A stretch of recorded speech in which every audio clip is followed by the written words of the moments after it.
Uma boa noite a todos, irmãos e amigos da Palavra de Deus. É um prazer muito grande estar aqui nesta noite para podermos juntos meditar na Santa Palavra de Deus. E nesta noite vamos meditar em um assunto muito importante na Palavra de Deus, que é sobre o tempo. Ou seja, pois Deus, ele nos concede como mordomos seus vários dons, como a saúde, os talentos, os recursos, mas nessa noite eu quero falar especificamente sobre o tempo. Qual a importância do tempo para nós cristãos? Como que nós devemos usar o nosso tempo, né? E para isso eu convido-os a lerem juntamente comigo, primeiramente no livro de Salmos, capítulo 90, primeiramente no versículo 2, que diz o seguinte: Antes que os montes nascessem e se formasse a terra e o mundo, de eternidade a eternidade, tu és Deus. E o versículo 4 diz: Pois 1000 anos aos teus olhos são como o dia de ontem, que se foi, e como a vigília da noite. Em outro versículo, lá no livro de 2 Pedro, capítulo 3, Deus diz o seguinte, que 1000 anos para Deus são como um dia, e um dia são como 1000 anos. Ou seja, Deus, ele é muito grande, Deus é imenso, né? Deus é poderoso, é onipotente, e, portanto, ele não está limitado ao tempo, né? Deus não está limitado ao tempo. Mas esse bondoso Deus, ele concede o tempo para que nós, seres humanos, possamos cumprir o seu propósito aqui na Terra. Isso desde o início, desde o princípio, né? Vamos falar um pouquinho como é que começou o tempo, né? Na Bíblia, onde primeiramente a Bíblia fala sobre o tempo, né? E para isso convido-os a ler comigo também no livro de Gênesis, capítulo 1, o versículo 5, que diz: Chamou Deus à luz dia e às trevas noite. Houve tarde e manhã, o primeiro dia. Então nós vemos aqui, né, na criação, Deus fez, conforme nós lemos aqui, né? Deus criou a luz, e houve dia, né? E houve noite, né? O primeiro dia. Então aí começa o quê? Começa a contagem do tempo, né? E falando ainda sobre essa semana da criação, olha o que a serva do Senhor diz no livro Patriarcas e Profetas, capítulo 9, que diz: Semelhantemente ao sábado, a semana começou na criação e foi preservada e trazida até nós através da história bíblica. O próprio Deus mediu a primeira semana como modelo para as semanas sucessivas, até o final do tempo, como todas as outras constitui de 7 dias literais. Né? Interessante, né? Nós vemos que Deus, ele criou o dia, criou a noite, depois veio a primeira semana, e essa semana serviria de quê? Serviria de base para todas as semanas sucessivas até o final do nosso tempo, né? Até o final do tempo. E nós vemos o sábado, né, que é o sétimo dia, é o sábado, mas o sétimo dia é o sábado do Senhor teu Deus, como Deus fala também, né? E, então não tem como as pessoas argumentar, assim como vocês com certeza já ouviram, eu também já ouvi muitas vezes alguém falar assim e fazer essa pergunta. Mas que dia realmente é o sábado? Né? Como eu posso saber que dia realmente é o sábado, né? Então muitas pessoas têm essas dúvidas, essas indagações, mas não precisamos ter essa dúvida, né? Pois a palavra de Deus é bem clara, né? Ele criou a semana, criou o sábado, e como a primeira como modelo para as demais que viria, né? Então Deus, ele dá neste mundo ele dá o tempo, né, ao homem para cumprir os seus propósitos aqui na Terra, né?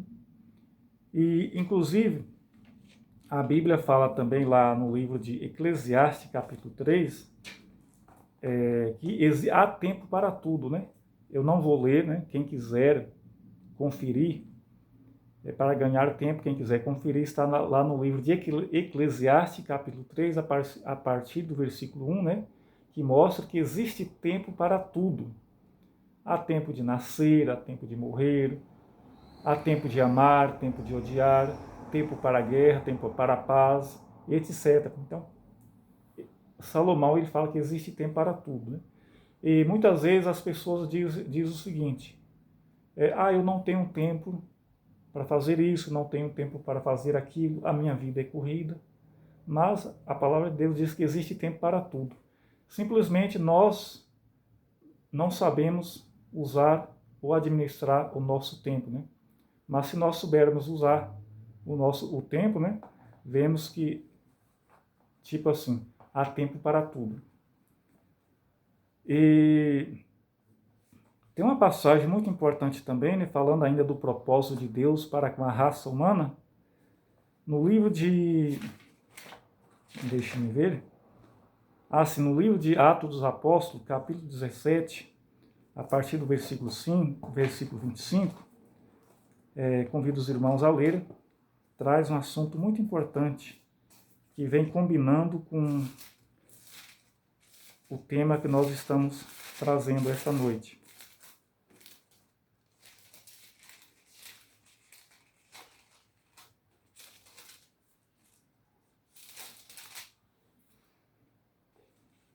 Então, na minha versão, diz o seguinte: de um só fez toda a raça humana para habitar sobre toda a face da terra, havendo fixado os tempos previamente estabelecidos e os limites de sua habitação, para buscar a Deus se porventura tateando o pudesse achar, se bem que não está longe de nós.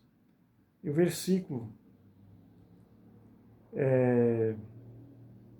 aliás, é isso mesmo, o versículo 28 diz o seguinte: pois nele vivemos e nos movemos e existimos, como alguns dos vossos poetas têm dito, porque dele também somos geração, né? Mas o versículo que eu achei muito interessante, é este versículo aqui, é o versículo 26, que diz: de um só fez toda a raça humana para habitar sobre toda a face da terra, havendo fixado os tempos previamente estabelecidos e os limites da sua habitação. Então nós vemos que Deus, ele é um Deus de ordem, é um Deus organizado. Embora ele não está limitado ao tempo, mas aqui neste mundo o tempo é medido, o tempo é concedido ao ser humano para que possa cumprir o propósito de Deus aqui na Terra, né? Na vida dos seres humanos. Então Deus fez o ser humano, né? E nós vemos lá na criação, fixando os tempos pré-estabelecidos, né? Como diz aqui no apóstolo Paulo. E nós sabemos que o homem caiu no pecado, né? Infelizmente o homem caiu em pecado, Adão e Eva pecaram, mas veio o maravilhoso plano da salvação. Deus expôs ali no momento o plano da salvação, mas nós sabemos que esse plano, ele maravilhosamente já estava bem antes estabelecido, conforme diz lá em Romanos capítulo 16, né, que mostra que o Evangelho é um mistério que esteve oculto com Deus desde os tempos eternos, né? Então Deus já tinha esse maravilhoso plano. E lá em Apocalipse 13 diz que Jesus é o Cordeiro que foi morto desde a fundação do mundo, né? Então nós vemos tudo de acordo com o tempo de Deus, né? Os propósitos de Deus cumprindo de acordo com o tempo, né, dele que ele estabelece, né? Vemos que Deus então é maravilhoso e é organizado, né? é um Deus de ordem, né? A White fala que a ordem é a lei do céu e deve ser a do seu povo aqui na terra também. Aí o que acontece? Então o Deus, no princípio, ele expôs o plano da salvação para Adão e Eva. E Adão e Eva, então, ele deveria pregar para as pessoas. As gerações deveriam pregar para as outras, e assim sucessivamente. Então, de Adão e Eva até Jesus, viria 4.000 anos, seria 4.000 anos. Então, as pessoas iam pregando para outras, né? E nós vemos, conforme ia passando o tempo, o pecado cada vez mais trazendo misérias, sofrimentos na vida das pessoas naquela época, naquele mundo antigo, né? E diz a Pena Inspirada que Jesus ele olhava com piedade a situação dos homens em pecado, né? Até que aconteceu o quê? Vamos ver, é o que vamos ver agora, né? Em Gálatas, no livro de Gálatas, capítulo 4, versículo 4, que diz: vindo a plenitude dos tempos, Deus enviou seu Filho para remir os que estavam debaixo da lei, a fim de recebermos a adoção de filhos. Então nós vemos, maravilhoso, né? Então, apesar da situação que o homem estava, que o ser humano estava em pecado, decadência, né, por causa do pecado de Adão e Eva, mas conforme fora predito por Deus e repassado de Adão para outras gerações sucessivamente, né?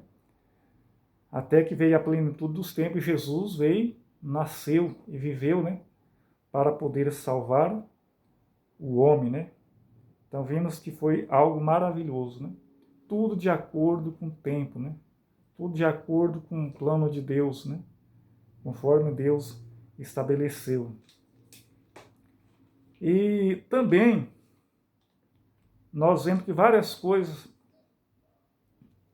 depois de Jesus e através dos séculos, também têm sucedido, têm acontecido de acordo com o tempo, né?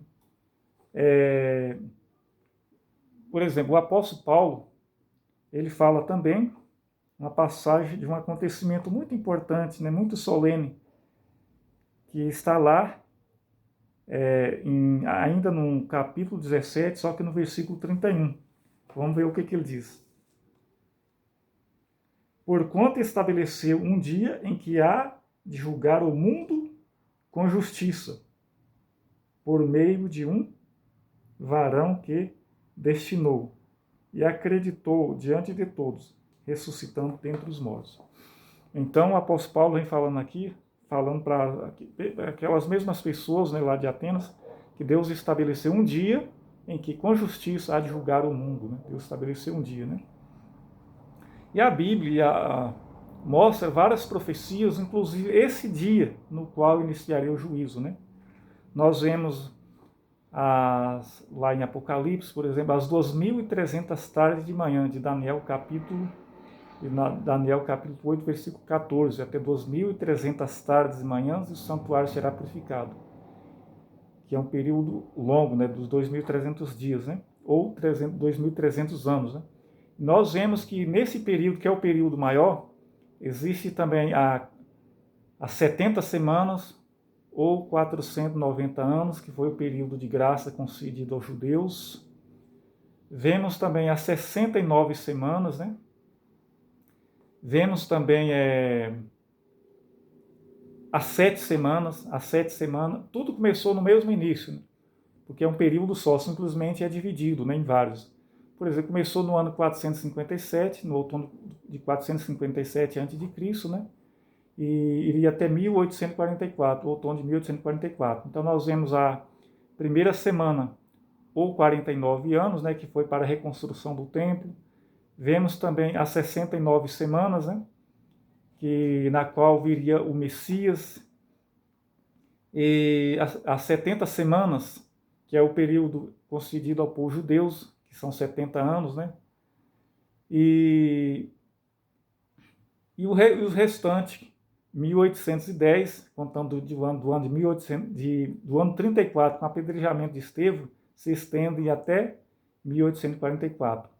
Então, 1810 mais 34 dá 1844, que é onde termina esse período profético, no qual Jesus sai do lugar santo e passa para o lugar santíssimo, inicia então o julgamento dos mortos. E aí White fala, e quão depressa passará para os vivos, né? Nós sabemos que não há revelado, mas foi depressa, né?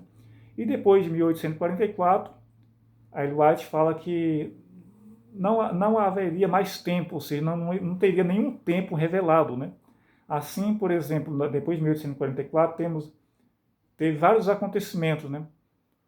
Citando um, por exemplo, citando alguns, por exemplo, 1863 teve a reforma de saúde, a reforma do vestuário, a organização da igreja naquela época, né?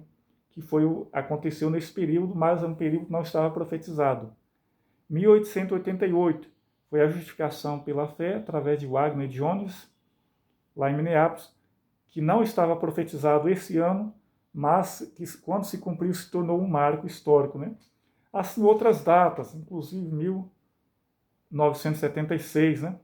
E quando iniciou o clamor da meia-noite na segunda aplicação, né?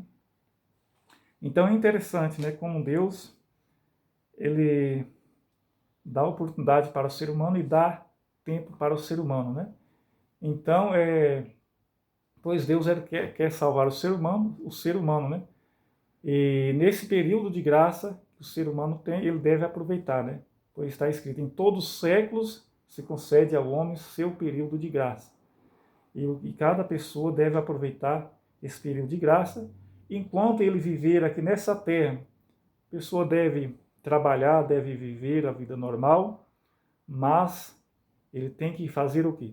Tem que cumprir, primeiramente, o propósito de Deus. Como Jesus fala, buscar em primeiro lugar o seu reino e as suas justiças, e as demais coisas vos serão acrescentadas, né? E nesse período de graça, Deus ele faz um convite a todo o ser humano, né? A todo ser humano, conforme está lá em Isaías capítulo 55, como diz, buscai ao Senhor enquanto se pode achar, invocai enquanto está perto, deixe o ímpio o seu caminho, né? E volte-se para o nosso Deus, porque é grandioso em perdoar, né? Até ele fala que os pensamentos dele não são os nossos pensamentos. Essa passagem, quem quiser conferir, está no livro de Isaías, capítulo 55, e o versículo 6, né? A partir do versículo 6, buscai ao Senhor enquanto se pode achar. Então, o ser humano hoje ele deve aproveitar o seu período de oportunidade para buscar conhecer a Deus, fazer a vontade de Deus, andar na sua luz, levar este conhecimento a todos. E principalmente nós como igreja, como povo de Deus, e como indivíduos, devemos fazer o quê? Fazer o que o apóstolo Paulo diz, né? Remir os tempos, né? Tem até essa passagem, tem uma passagem que ele fala, né, que devemos remir o tempo, né? E vamos ver o que ele diz também, lá em 2 Timóteo, aliás, em Efésios, né? Essa passagem, remir o tempo, primeiramente, em Efésios capítulo 5, versículo 15, né? O que ele fala? Capítulo 5, versículo 15.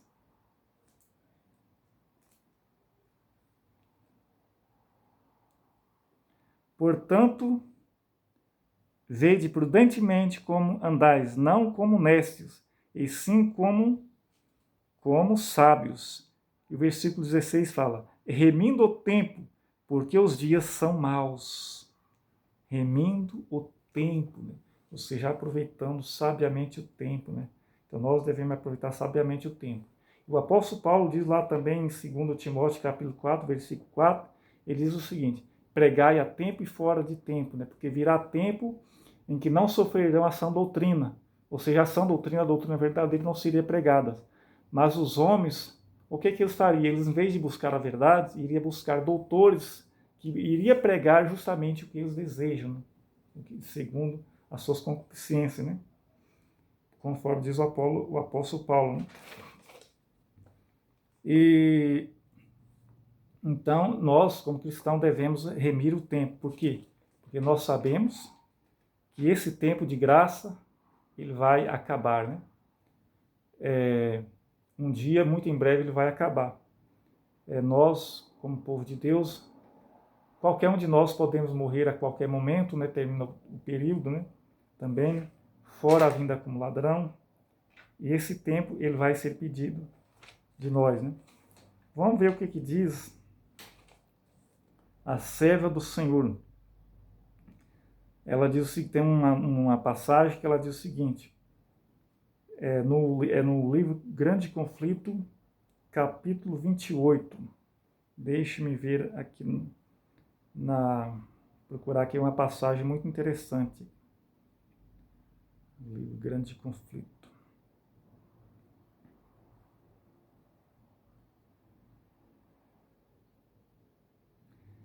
Então, ela fala sobre o juízo de investigação, né?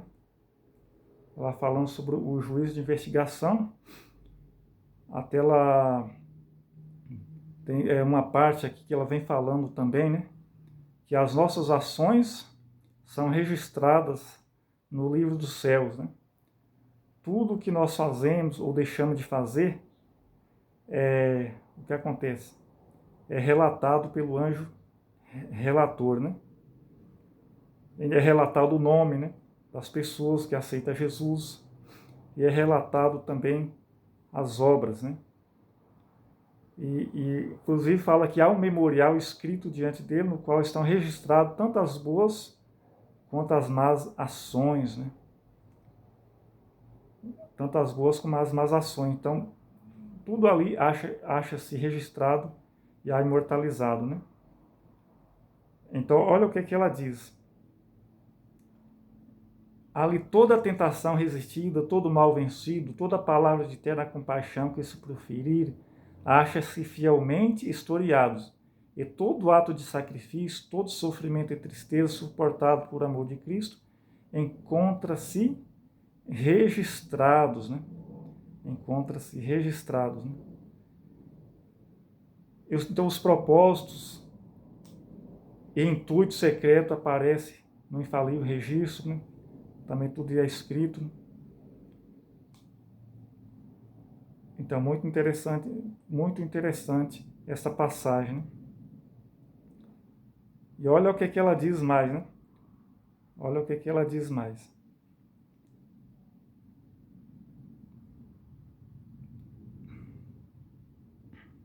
Deixe-me ver aqui. Então, ao abrir-se os livros de registro, no juízo é passada em revista perante Deus a vida de todos que creram em Jesus, começando pelos que primeiro viveram na terra. Nosso advogado apresenta os casos de cada geração sucessiva, finalizando com os vivos, né? Então, muito solene essa passagem, né? E tem uma parte que eu achei muito interessante também, que ela vem falando aqui, que nós daremos conta até do nosso tempo, né? Nós daremos conta do nosso tempo, inclusive dos tempos e oportunidades desperdiçadas. Tudo daremos conta também. Então é algo assim muito solene, né? Que nós devemos pensar muito.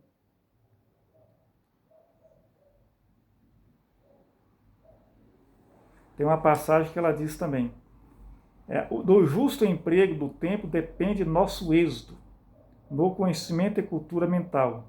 A cultura do intelecto não precisa ser tolhida por pobreza ou origem humilde, ou circunstâncias desfavoráveis, contanto que se aproveite os momentos, ou seja, aproveite o tempo, né? Então ela diz isso também no livro Parábolas de Jesus, né? Inclusive, se nós formos fiéis, né, o que acontece? Deus poderá cumprir as promessas para nós, né? Então, olha outra passagem que ela diz: no juízo será examinado o uso feito de cada talento. E aí ela pergunta: como empregamos nós o capital que nos foi oferecido pelo céu? Receberá o Senhor à sua vinda aquilo que é seu? Com juros? Empregamos nós as faculdades que nos foram confiadas nas mãos? No coração e no cérebro, para a glória de Deus e bênção do mundo? E aí ela pergunta: como usamos nosso tempo? Que nosso tempo, nossa pena, nossa voz, nosso dinheiro, nossas influências, que fizemos por Cristo na pessoa dos pobres, aflitos, órfãos ou viúvas, né? Por que fizemos, né? Deus nos fez depositar de sua santa palavra que fizemos com a luz e verdade que se nos deram para tornar os homens sábios para a salvação. E ou seja, então Deus pedirá conta desses dons, né? Inclusive do nosso tempo. E se nós desperdiçarmos, nós vamos estar nos prejudicando, poderemos nos perder, outras pessoas poderão nos perder, né? Mas se nós formos fiéis, naquele dia nós iremos ouvir as palavras, né? Bem-estar, servo bom e fiel, entra no gozo do teu Senhor, né? Ele também poderá dizer aquelas palavras: vinde benditos de meu Pai, possuí por herança o reino que vos está preparado desde a fundação do mundo. Né? Então, que Deus nos abençoe, que possamos ser fiéis ao Senhor em tudo, né? Esse é o meu sincero desejo e oração. Amém.